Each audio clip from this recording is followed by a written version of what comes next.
जय हिंद फ्रेंड्स। आज हम लोग इस वीडियो में साधारण ब्याज और चक्रवृद्धि ब्याज के बारे में जानेंगे। साधारण ब्याज और चक्रवृद्धि ब्याज जानने के लिए हमें मूलधन, ब्याज, मिश्रधन, दर और समय के बारे में भी जानना होगा। इसे मूलधन को इंग्लिश में प्रिंसिपल, इसे पी से डिनोट करते हैं। ब्याज को इंग्लिश में इंटरेस्ट। और ब्याज दो प्रकार के होते हैं, साधारण ब्याज और चक्रवृद्धि ब्याज। इसी के बारे में हमें जानना है। साधारण ब्याज को इंग्लिश में वो लोग सिंपल इंटरेस्ट, जिसे एसआई से सूचित करते हैं, एसआई। दूसरा है चक्रवृद्धि ब्याज, इसे इंग्लिश में कंपाउंड इंटरेस्ट बोलते हैं, इसे सीआई से सूचित करते हैं। मिश्रधन इंग्लिश में अमाउंट, इसे ए से सूचित करते हैं। दर जिसे रेट बोलते हैं इंग्लिश में, और इसे 8% वार्षिक ब्याज से सूचित करते हैं। समय टाइम, उसे टी से सूचित करते हैं। तो हम लोग इसी को बारी बारी से पढ़ेंगे। तो आइए हम लोग मूलधन प्रिंसिपल, जिसे पी से सूचित करते हैं, सबसे पहले इसके बारे में जानते हैं। तो पहला है मूलधन, इसे प्रिंसिपल, इसे पी से सूचित करते हैं। इसका डिफिनेशन पढ़ते हैं। मनुष्य जब अपनी आवश्यकता अपने आप पूरी नहीं कर सकता है तो उसकी पूर्ति के लिए उसे दूसरे से धन उधार लेना पड़ता है। उधार ली गई या उधार दी गई धन को ही मूलधन कहते हैं। ये साधारण सी बात है कि हर मनुष्य अपनी अपनी आवश्यकता पूरी नहीं कर सकता है। इसमें गरीब या मध्यम परिवार के लोग ज़्यादा इससे पीड़ित रहते हैं। तो अपनी आवश्यकता पूरी करने के लिए किसी गांव या शहर में सेठ, साहूकार या धनी व्यक्ति से वो कुछ पैसे उधार लेते हैं। उन्हें उधार लेना पड़ता है। उधार ली गई या उधार दी गई धन को ही हम लोग मूलधन कहते हैं। जैसे आपको किसी काम के लिए पैसे की कुछ ज़रूरत पड़े, तो आप किसी से 500 रुपये उधार लिए, ये 500 रुपया ही आपको मूलधन कहलाएंगे। तो आपको मूलधन अच्छी तरह से आ गया होगा कि आप किसी को ज़रूरत के लिए, किसी को ज़रूरत है तो उस 500 रुपये आप उसको मदद किए, उधार दिए, तो ये मूलधन हो गया 500 रुपये। या किसी आपको ज़रूरत है या किसी आप से आप मांगे तो ये 500 रुपया मूलधन हो गए। तो आगे हम लोग पढ़ते हैं ब्याज। दूसरा है ब्याज। ब्याज के बारे में हम लोग पढ़ेंगे। ब्याज का डिफिनेशन है, उधार ली गई धन, उधार ली गई धन के बदले में कुछ अतिरिक्त धन चुकाना पड़ता है। उस अतिरिक्त धन को ब्याज कहते हैं। अब ऊपर में समझाया मूलधन के बारे में कि जब आप किसी से उधार लेते हैं तो उसके बदले में आपको जो धन देना पड़ता है वही ब्याज है। जैसे आप ऊपर में 500 रुपये किसी से आप उधार लिए थे, तो बोलेगा कि ये जो 500 रुपये हम दे रहे हैं उसके बदले में आपको कुछ हमें धन चुकाना पड़ेगा, देना होगा। महीने में देना पड़ता है या साल में देना पड़ता है, आपको अपने ऊपर तय करना होगा।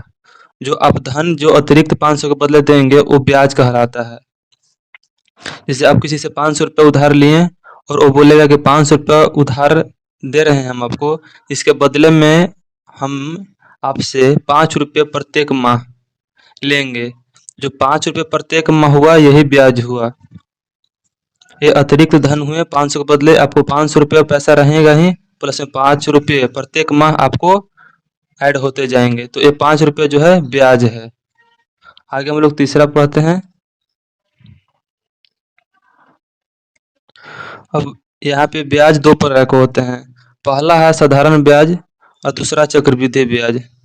तो ब्याज हमें दो तरह से देना होता है, इसे बारी बारी से समझेंगे। पहला है साधारण ब्याज।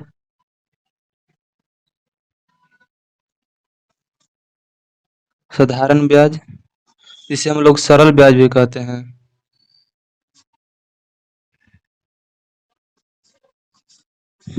इसे इंग्लिश में सिंपल इंटरेस्ट, जिसे एसआई शॉर्ट में बोलते हैं। तो साधारण ब्याज के बारे में हम लोग पढ़ते हैं। इसे डिफिनेशन लिख लेते हैं पहले। साधारण ब्याज जिसे सरल ब्याज कहते हैं, इसे ऐसे सूचित करते हैं। इसका डिफिनेशन है, जब ब्याज निश्चित समय के अंत तक दिए गए धन पर ही जोड़ा जाता है तो उसे साधारण ब्याज कहते हैं। आइए हम लोग उदाहरण से समझते हैं। कह रहा है कि जब ब्याज निश्चित समय के लिए, मान लेते हैं आप लिए हैं 500 रुपया 3 वर्ष के लिए, एक निश्चित समय के लिए लिए हैं, तो आप तय किए हैं कि 3 वर्ष प्रति वर्ष 5 रुपये की दर से आपको जो अतिरिक्त ब्याज लगेगा, तो ये 500 रुपये होंगे और ये 3 वर्ष हो गए हैं। तो अब दिए हैं कि 5 रुपये प्रति वर्ष की दर से लेना है। तो 500 रुपये प्लस 3 वर्ष में 5 से गुना करेंगे तो 15 रुपये। तो आपको 500 रुपये जो आप मूलधन लिए हैं, जो कर्ज आप लिए हैं वो 3 वर्ष के लिए 5 रुपये की दर से 3 वर्ष में 15 रुपये हो जाएंगे। तो इसमें 3 वर्ष के बाद आपको 515 रुपये देने होंगे। यानी कि साधारण ब्याज में आपको मूलधन पर ही केवल पैसे देने होंगे। हर एक माह में 500 है तो पहले माह में आपको 5 रुपये ऐड हो जाएंगे 505। फिर दूसरे माह में आपको 5 रुपये ऐड हो जाएंगे 510। फिर तीसरे माह में 5 रुपये ऐड हो जाएंगे और 515 हो जाएंगे। तो साधारण ब्याज में हम लोग ब्याज के रुपयों पर ब्याज नहीं दिया या लिया जाता है। जैसे साधारण ब्याज में 500 रुपये किसी से उधार लिए हैं और आप तय किए हैं कि 5 रुपये प्रत्येक माह हम आपसे ब्याज लेंगे। तो साधारण ब्याज में हम लोग केवल मूलधन पर ही हर एक माह पैसा लेते हैं, न कि जो ब्याज जो ऐड हुआ, मान लें कि ये पहला माह में 5 रुपये ऐड हुआ पूरा होने के बाद तो 505 रुपये होंगे। तो अगले बार हम 505 रुपये प्लस 5 जो 505 रुपये हुए यहाँ पहला माह में उसको पर हम लोग ब्याज नहीं लेते हैं। हम लोग लेते हैं 500 रुपये पर ही, यानी जो मूलधन आप लिए हैं उसमें 505 रुपये पर मूलधन कब लिया जाता है, जब वो चक्रवृद्धि ब्याज में 505 रुपये में तो उस पर आप ब्याज लेंगे तो उसमें कुछ ब्याज यहाँ पे बढ़ जाएगा।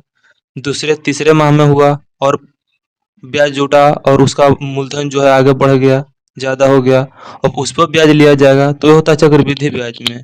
साधारण ब्याज में आप सिंपल से समझेंगे कि जो आप मूलधन लिए हैं 500 रुपया तो हर एक माह 500 पर ही 5 रुपये ऐड होते जाएंगे। इसमें ब्याज पर जो ब्याज रुपये जो ऐड है होते हैं उस पर ब्याज नहीं लिया जाता है।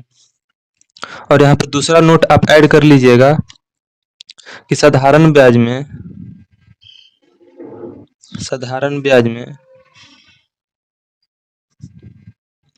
मूलधन स्थिर रहता है। मूलधन स्थिर होता है यानी मूलधन पर कोई प्रभाव नहीं पड़ता है। आप जब 500 रुपये किसी से उधार लिए हैं तो 500 यहाँ पर फिक्स रहेगा।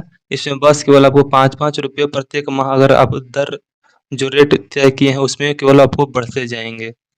तो ये दूसरा नोट था, आप इसे भी ऐड कर लेंगे और आपको चीज़ें समझ में आई होंगी। मिश्रधन हम लोग ब्याज और मूलधन के योग को मिश्रधन कहते हैं। ब्याज और मूलधन के योग को मिश्रधन कहते हैं, यानी कि आप जो मूलधन 500 रुपये लिए थे और आपको एक माह में 5 रुपये की दर से जो आप लिए थे तो एक माह में 505 रुपये हो गए, ये आपको मिश्रधन हो गए। मूलधन था 500 रुपया और जो आप ब्याज जो तय किए थे आप एक माह में 5 रुपये की दर से, ये दोनों को आप ऐड कर देंगे तो ये मिश्रधन प्राप्त आपको हो जाएंगे। तो मिश्रधन बराबर एक फार्मूला भी होता है, यहाँ से बनेंगे मिश्रधन बराबर मूलधन प्लस ब्याज। आप इसे याद कर लेंगे। आप भी अपने नोट कॉपी पर सब इसे आप अच्छी तरह से नोट कर लेंगे और आगे बढ़ते हैं हम लोग दर के बारे में। दर किसे कहते हैं? दर तो 100 रुपये पर जब भी दर हम लोग सोचेंगे वो 100 रुपये पर, तो 100 रुपये पर एक वर्ष में जो ब्याज तय किया जाता है उसे ब्याज दर कहते हैं। यानी कि जो ऊपर में 500 रुपये आप जो मूलधन लिए थे और आप तय किए थे कि एक माह में हर एक माह में आपसे 5 रुपये की दर से आपसे ब्याज लिए जाएंगे, तो 5 रुपये जो हुए हर एक माह जो दर आप तय किए हैं वो आपको दर हो गया। तो 100 रुपये पर एक वर्ष में जो ब्याज दर तय किया जाता है उसे ब्याज दर कहते हैं। तो आप दर को समझ गए होंगे। आगे हम लोग समय के बारे में पढ़ते हैं। समय, जितने समय के लिए कोई धन उधार लिया जाता है वही उसका समय होता है। जैसे आप 500 रुपये उधार लिए थे जिसे आप मूलधन कहेंगे और इसे हर एक 5 रुपये पर माह लिए हैं, तो ये दर ब्याज हो गया। और आप इसे कितने समय के लिए यानी कितने माह के लिए या कितने वर्ष के लिए आप उधार ले रहे हैं, तो वही समय हो गया। जैसे आप 3 माह के लिए लेंगे तो इसमें 3 से गुना हो गए और 15 रुपये, 5 × 3 15 रुपये आपको 5 रुपये की हर एक माह की दर से आपको ब्याज चुकाना पड़ेगा। तो ये 3 यह हुआ समय, यही समय है। इसे ही आप समय के रूप में याद रखेंगे और आगे बढ़ते हैं।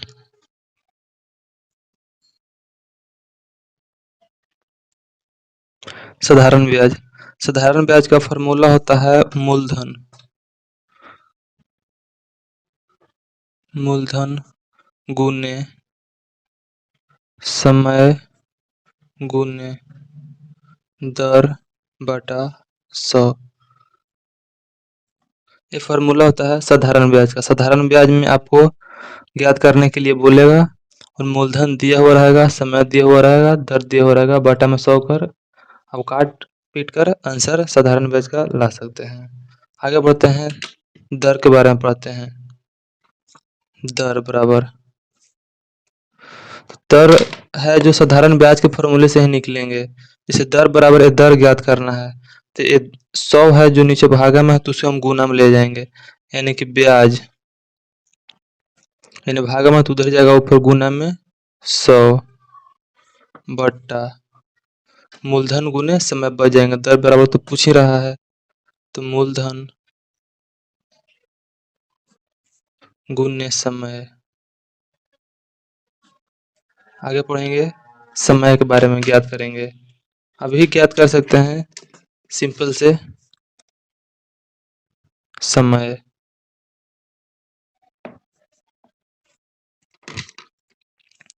यही समय बराबर तो 100 जगह नीचे भाग में तो इधर गुना में, तो ब्याज गुने 100 बट्टा जो बच गया, यहाँ पे समय पूछ रहा है तो मूलधन गुने दर, तो मूलधन गुने दर। और हम लोग फिर समय निकल गया, दर निकल गया, तो आगे मूलधन निकलेंगे। मूलधन वही सिंपल सी ब्याज गुने 100।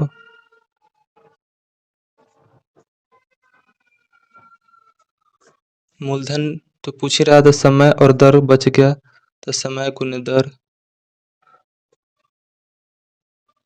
आप इसी से सब निकाल सकते हैं, इससे ही रिलेटेड सब हैं। आप एक इसे याद रखेंगे और इसे सब निकलते जाएंगे। और साधारण ब्याज का एक फॉर्मूला है, आप इसे याद रखेंगे। साधारण ब्याज में आपको मूलधन समय दर दिया हुआ रहेंगे, साधारण ब्याज पूछेंगे और सिंपल से निकाल सकते हैं। और आगे बढ़ते हैं। अब हम लोग पढ़ेंगे मिश्र धन बराबर मिश्र धन। इसे आपको पहले बता दिया कि मिश्र धन बराबर मूलधन जो आप पैसे उधार लिए हैं प्लस में जो आप ब्याज देंगे वो पूरा ऐड जो होकर जो प्राप्त आपको होगा वो मिश्र धन होगा। अब हम लोग पढ़ेंगे ब्याज के बारे में। आपको ब्याज कब निकलेगा, मेरा जो उधार पैसा दिया हुआ तो उससे मेरा कितना ब्याज प्राप्त हुआ, तो मिश्र धन माइनस मूलधन, जो आपको टोटल जो पैसा मिलेंगे, आपको जो पैसा दिया हुआ था कर्ज वो घटा देंगे और जो बच जाएगा वो ब्याज आपको मिलेगा। इसी फार्मूला से क्रिएट हुए हैं। आप ब्याज बराबर पूछ रहे हैं तो ब्याज बराबर मिश्र धन माइनस मूलधन। मूलधन का एक फॉर्मूला याद रखेंगे, मूलधन बराबर मूलधन मिश्र धन गुने 100 बटा 100 प्लस समय गुने दर, ये होता है मूलधन का फॉर्मूला। आगे हम लोग पढ़ेंगे ब्याज को प्रभावित करने वाला कारक, यानी ब्याज को प्रभावित करने का मतलब है कि ब्याज कब बढ़ेंगे और कब घटेंगे। तो जैसे ब्याज को प्रभावित करने वाले कारक में हो जाएंगे मूलधन, मूलधन हो जाएंगे समय और दर।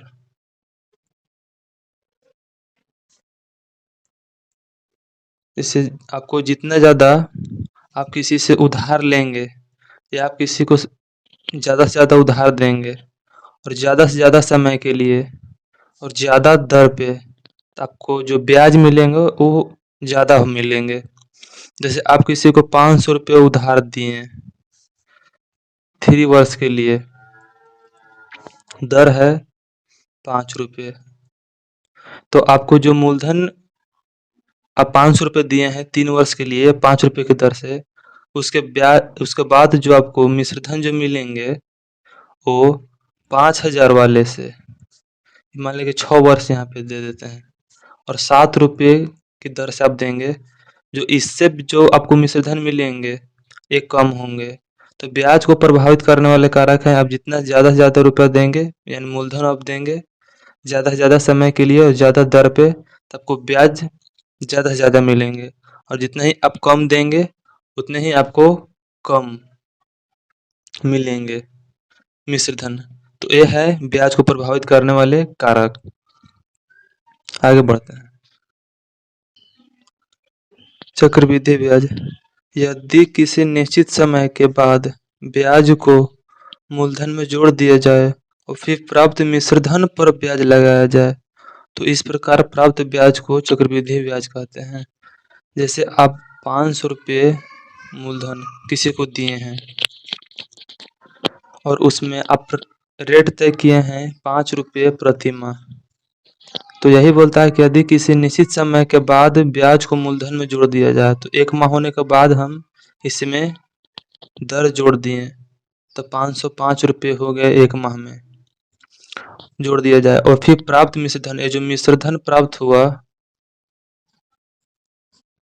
मिश्रधन जो प्राप्त हुआ मिश्रधन पर ब्याज भी लगाया जाए तो दूसरे माह में अगर फिर इस पे जो ब्याज लगेंगे ये 505 रुपये पर लगेंगे, तो 505 रुपये के यानी 6 पॉइंट कुछ लगेंगे। इसके बाद जो फिर 511 आएंगे इस पे फिर लगेंगे, यानी मिश्रधन पर ही इस पे ब्याज लगेंगे। और साधारण ब्याज में था कि 500 रुपये पर माह, इसमें केवल 5 1 माह में, दूसरे माह में 5, तीसरे माह में 5। इसमें नहीं है वैसा, इसमें है कि 505 रुपये तब से 505 रुपये पर लगेंगे, अगले माह 511 तो 511 पर, फिर इससे आगे लगते जाएंगे। तो है चक्रवृद्धि ब्याज, यानी ब्याज पे ब्याज आपको लगते जाएंगे, वो है चक्रवृद्धि ब्याज। ब्याज जुटेंगे उस पे फिर लगेंगे, ब्याज लगेंगे उसमें फिर जुट लगेंगे। ये बहुत ही सबसे खराब माना जाता है, ये जो आप किसी से लेते हैं उधार पैसा, तो ये बहुत ही हाई स्पीड से आपको रेट बढ़ते हैं। तो ये था चक्रवृद्धि ब्याज। चक्रवृद्धि ब्याज में एक निश्चित समय के बाद मूलधन बदलता रहता है। ये आप जो ये मूलधन हो गया, ये पहले माह में जो 500 रुपये 500 में जुड़ा तो 505 रुपये हुआ है, तो ये मूलधन हो जाएंगे। यानी अब मूलधन 505 रुपये हो गया, 505 रुपये हो गया आपको मूलधन 1 महीने बाद। अब अगले इस पे फिर आपको ब्याज लगेंगे जो होगा से, यानी कि 511 रुपये अगर हुए तो 511 रुपये ये आपको मूलधन हो गया अगले 2 महीना में। अगले तीसरे महीना में फिर इस पे जोड़ेंगे, फिर इस पे लगेंगे ब्याज। चक्रवृद्धि ब्याज में है कि ब्याजों पर ब्याज आपको लगते जाएंगे, वो है आपको चक्रवृद्धि ब्याज। अब हम लोग चक्रवृद्धि ब्याज के फॉर्मूले के बारे में पढ़ते हैं। चक्रवृद्धि ब्याज बराबर फॉर्मूला क्या होता है?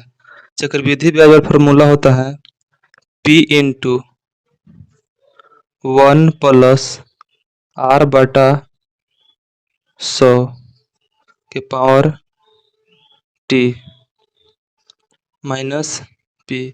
ये होता है चक्रवृद्धि ब्याज के फॉर्मूले, जहाँ पे P बराबर प्रिंसिपल मूलधन हो जाएंगे, P बराबर मूलधन, R यहाँ पे रेट दर हो जाएंगे और T समय टाइम। तो ये हो गया चक्रवृद्धि ब्याज निकालने के फॉर्मूले। और इसके साथ आप याद रखेंगे कि चक्रवृद्धि ब्याज में आप देख रहे होंगे ऊपर जो मूलधन है वो बदलते रहता है। चक्रवृद्धि ब्याज में मूलधन हमेशा बदलते रहता है, यानी चक्रवृद्धि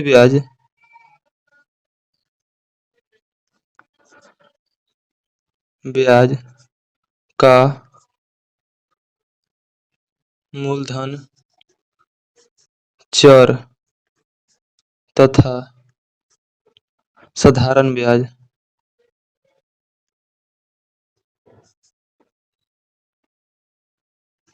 ब्याज का मूलधन अचर होता है। चर अचर कहने का मतलब है, या आप इसे नोट में याद रखेंगे, चक्रवृद्धि ब्याज का मूलधन चर का मान हमेशा बदलते रहता है। आप ऊपर में देखें कि हमेशा ब्याज पर ही उसको ब्याज लिया जाता है चक्रवृद्धि ब्याज में, तो उसका हमेशा मूलधन बदलते रहता है, इसलिए वो चर है। और साधारण ब्याज में हमेशा जो आपका मूलधन है उस पे ही हमेशा आपका जो दर है वो लगता है, ब्याज जुड़ते जाता है। तो साधारण ब्याज का मूलधन अचर वो बदलता नहीं है, हमेशा 500 आप लिए हैं तो 500 पे हर एक माह जुड़ते जाएंगे। तो ये था चर अचर के बारे में, चक्रवृद्धि ब्याज। तो आप चर और अचर के बारे में जानना चाहते हैं तो बेसिक मैथ आप जाएंगे प्लेलिस्ट में और वहां से खोज कर अच्छी तरह से पढ़ लेंगे। ये आपको नीचे डिस्क्रिप्शन बॉक्स में लिंक दे दिया जाएगा। तो आप चीज़ों को अच्छी तरह से समझे होंगे। पूरा वीडियो देखने के लिए